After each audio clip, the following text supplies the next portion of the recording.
Hello, ladies, gents, and non-binary friends. Welcome back to HIMediaTV. I'm your host, HIMediaTV, and today I want to talk to all of you about some lore implications for an Elden Ring Night Ring. So, obviously, this is my take on it. I'm hedging here, saying that maybe not video or smoke down or whatever, quintessentially amazing. Um, Elden Ring from Salt, War Master, probably also cooking as we speak.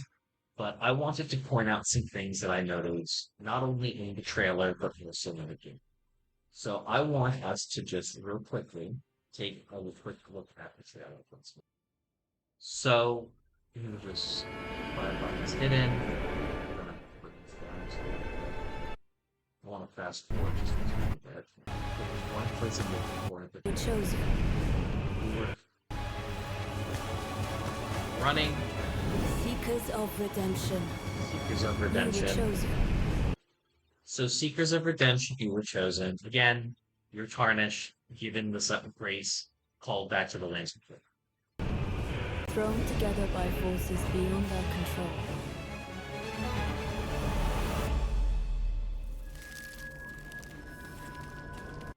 Forces beyond our control, I wager that this is, the Dominator.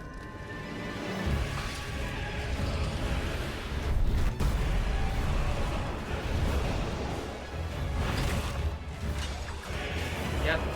So one of the things I want to note here is that as it pertains about Elden Ring is that like Dark Souls, it is a time of entropy. By the time we show up in Elden Ring proper, great stories of heroes, incredible Tragedy people have must already be come. averted.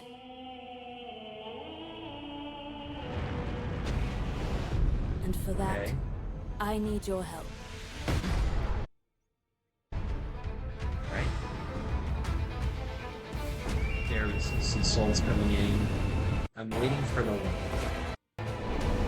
stand tall. I don't know whose voice that is far from over. So obviously that's the fucking Nameless King. I don't fucking know, like if it's going to be the actual Nameless King or if this is a Dark Souls. Like I still think ostensibly this is going to be a Dark Souls crossover, a little bit, kind of maybe. God, wouldn't that be wild? But regardless, Little pillager, listen. bent on stacking the lands of gold. So that's Margaret. I will swat away Oh God, my bad. any and all who dare. All right. Who said any and all of their approach? So here is the crux of what my theory is.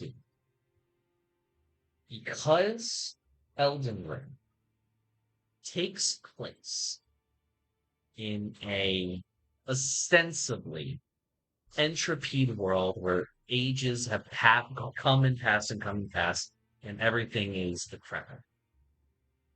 We hear of heroes like Cypress the Black Key, the lead assassin of the Confessors and the Round Table of Old.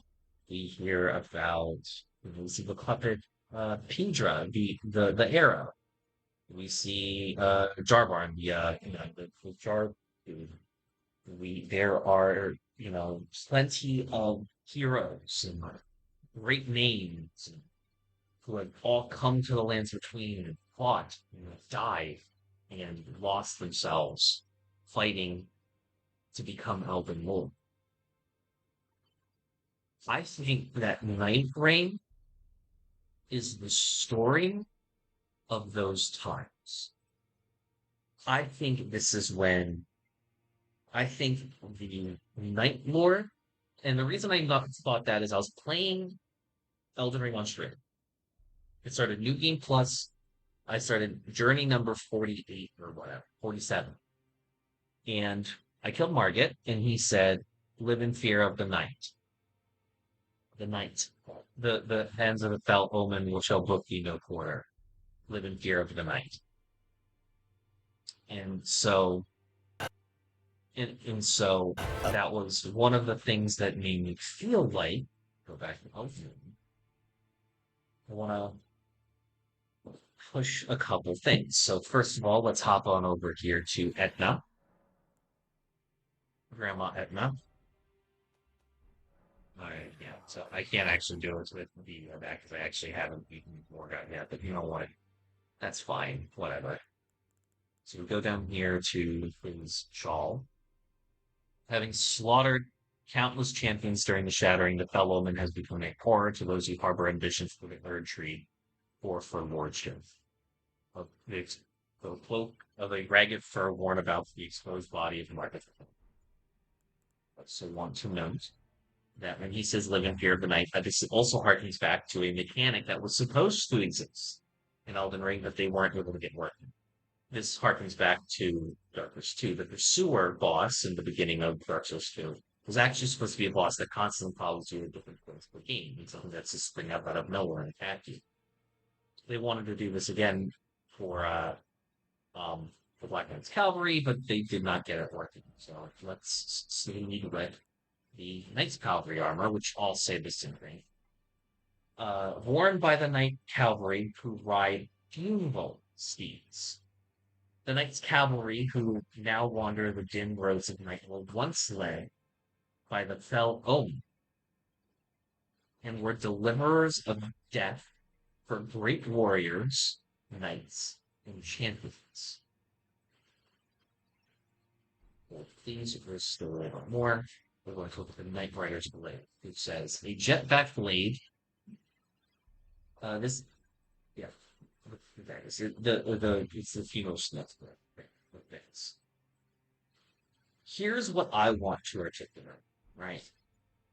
When it comes to death in the lands between, the one thing that is relatively constant is that people don't just die and then their souls leave.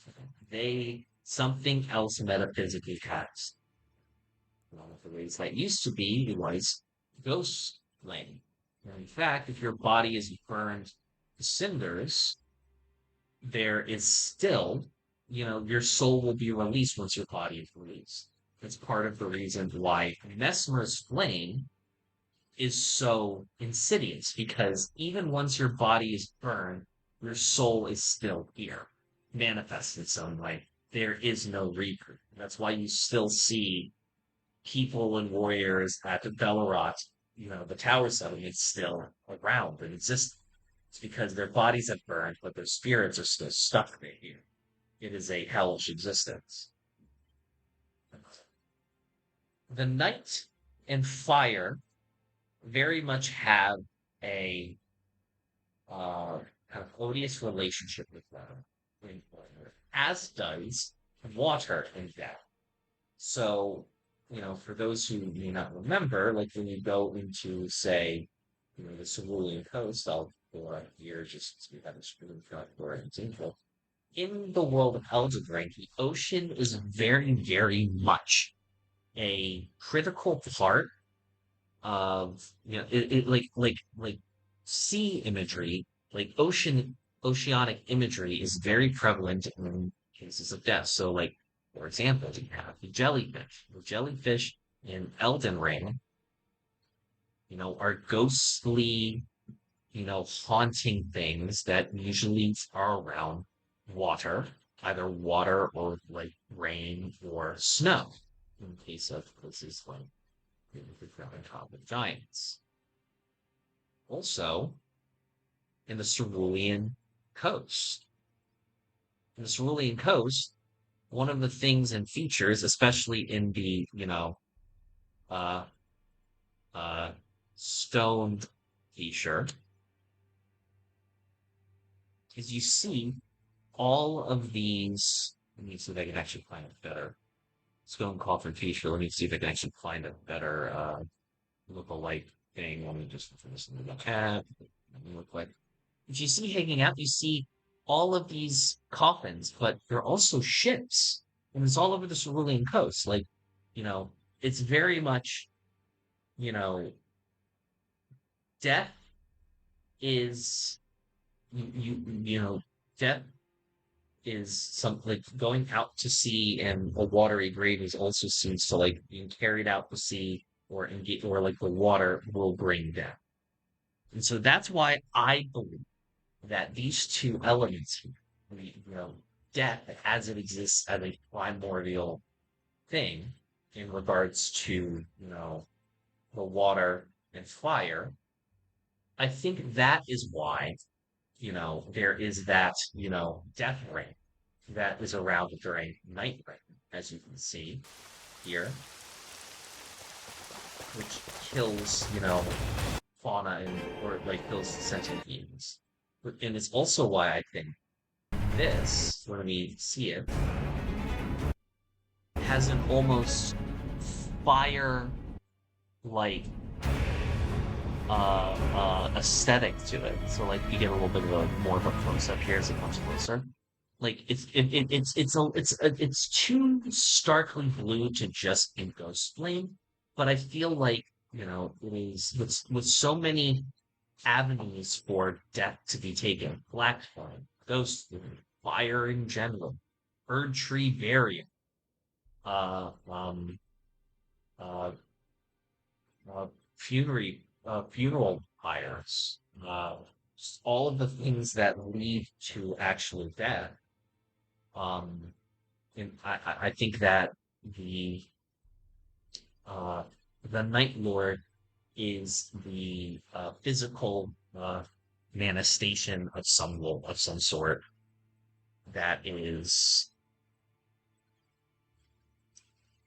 and this is kind of where I get to my main concept of like what I think is going on and where it kind of all wraps together. And I had to explain all this initially for it to sort of make sense. I believe that the swords here at the round table, some of which comprise the like for example this axe, which is definitely used by one of the characters in the trailer.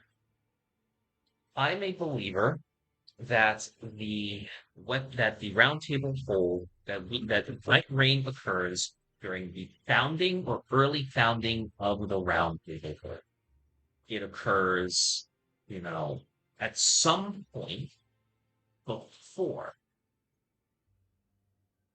someone like Burnout makes it all the way to Karamazoo. It happens far before we are present in the lands between. I think that Sir Gideon Hoffman, this is the early days of the round table. Remember, the people here and living in the lands between are old as dirt. Everybody here has been around for a while. Everybody is old as shit. When they look young, they are not. They're just stagnant in time.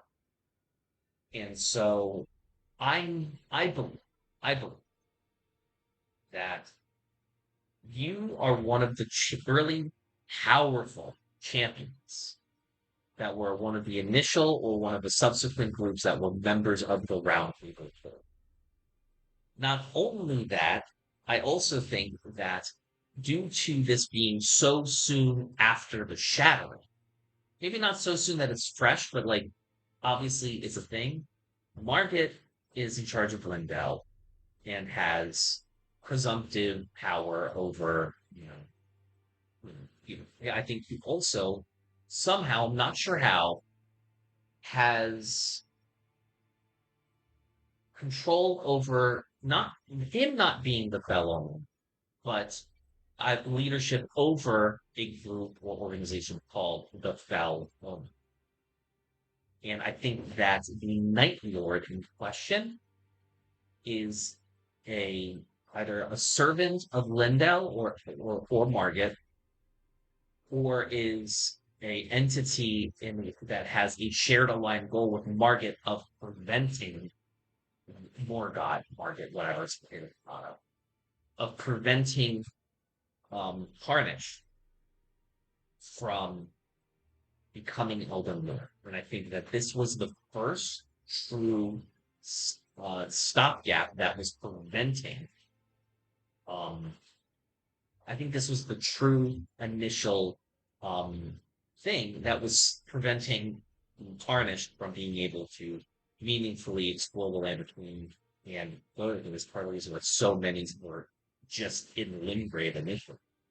I think that the Ring of Fire and Rain and Death Rain is the power of the Night Lord. I think that the Night Lord is the inheritor of like the Ghost Flame and death of some sort in the aftermath of the Shattering, and is aligned with Margit.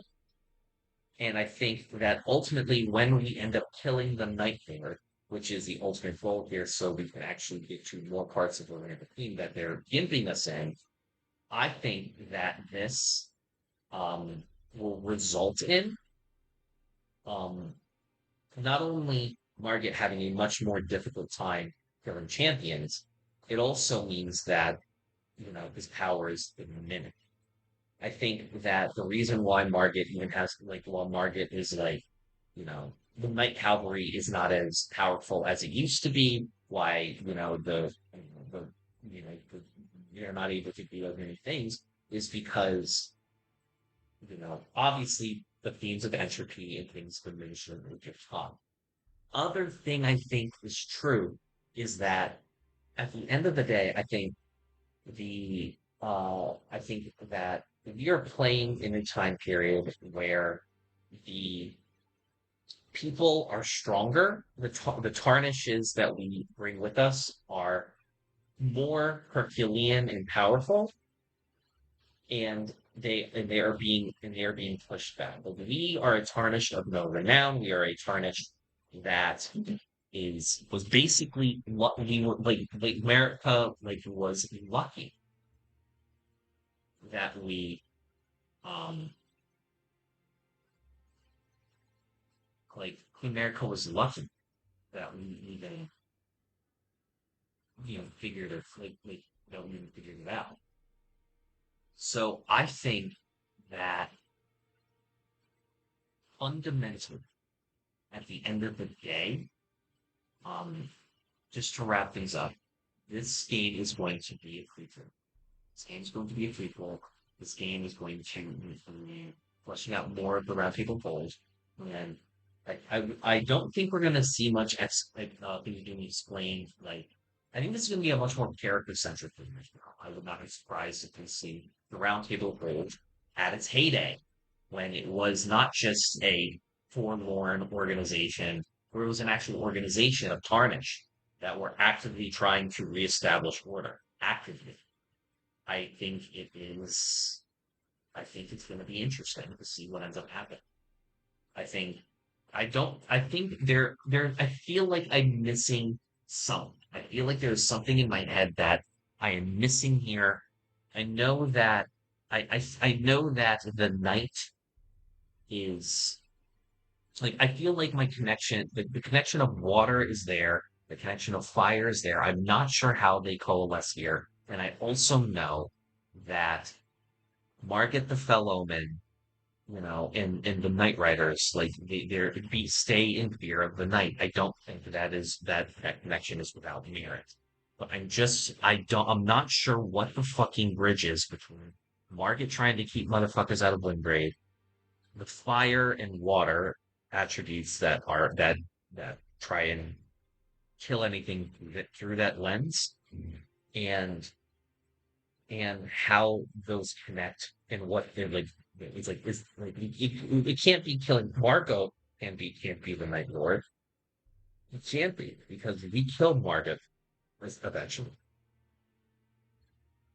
I don't know. These are just some initial thoughts I have. I know it's going to be a prequel, for sure. Obviously, it's going to be a prequel. I think it's going to be, but I think the bigger thing is that this is going to tell the story of the legends of the Round Table Hold, who fought valiantly and gallantly so long ago that nobody even remembers their names. And I think that ostensibly is going to be what the more premise is going to be. I might be wrong. I'm gonna fuck. I'll talk to y'all in a week after more smarter, more people than me have figured it out. Toodles. Hey, thanks for watching.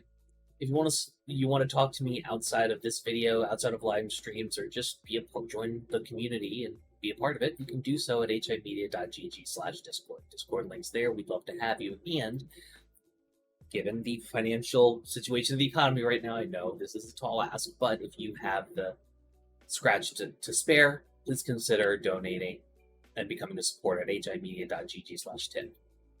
All of our perks are serviced through our Discord channel, including early access videos, exclusive videos, and more. Your generosity is a blessing, and $1 a month is a boon to my mental health.